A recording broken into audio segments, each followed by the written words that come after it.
ከጻድቁ አባታችን ከአቡነ ገብረ መንፈስ ቅዱስ ሕይወት ምን እንማር? ይህንን ሳናንጠቅልለው ታድርከን ብቻ እንዳና ጻድቁ አባታችን አቡነ ገብረ መንፈስ ቅዱስ ግብፃዊ ናቸው። ወደ ኢትዮጵያ መጡ። ለኢትዮጵያውያን ጸለዩ፣ ለመኑ፣ ማለዱ። አስተውሉ።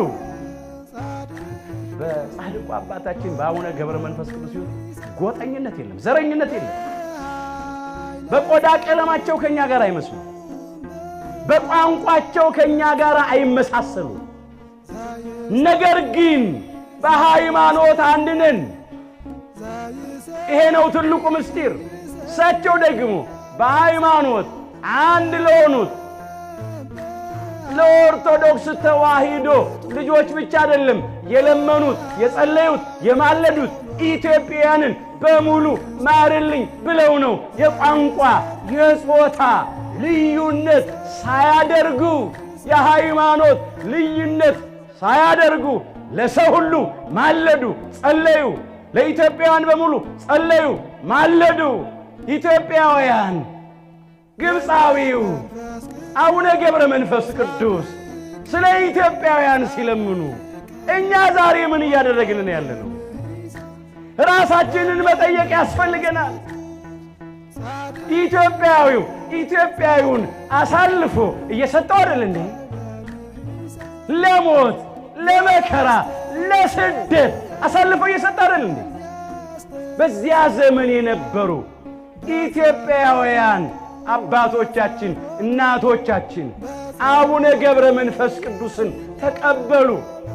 ቋንቋዎት ይለያል። ግብፃዊ ነው፣ ኢትዮጵያዊ አይደሉም፣ በሀገራችን አይኖሩም አላሉ። ተቀበሏቸው። ኢትዮጵያውያን ከእስራኤል ፈልሰው የመጡትን ተቀብለዋል። ተስዓቱ ቅዱሳንን፣ 9ኙን ቅዱሳንን ተቀብለዋል። ገዳማት አሏቸው በሰሜኑ ኢትዮጵያ። የኢትዮጵያን ቋንቋ ግዕዝን አጥንተው ብዙ መጻሕፍትን ከጽር ከግሪክ ወደ ግዕዝ መልሰዋል፣ ተርጉመዋል። አሁን መታሰቢያቸው እናደርጋለን፣ ቃል ኪዳናቸው እናደርጋለን። ከዚያም ደግሞ አረማውያን ሙስሊሞች መጡ፣ ኢትዮጵያውያን ተቀበሉ። አስተውሉ።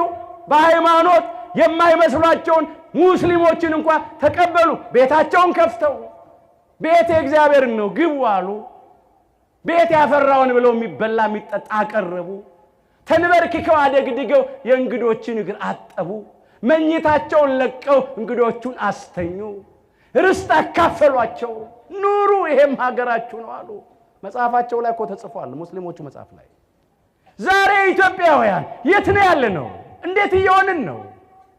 ኢትዮጵያዊ ወገናችንን ከተወለደበት እትብቱ ከተቀበረበት ከተማረበት ካደገበት ነግዶ ካተረፈበት አርሶ ካመረተበት ወልዶ ከከበደበት ብዙ የትውልድ ሐረግ ካስቆጠረበት ሀብት ንብረት ካፈራበት ከቀየው ከርስቱ አንተ መጤ አንቺ መጤ እያሉ አንዳንዶች ክፉዎች ጨካኞች እያፈናቀሉ አይደል እንዴ?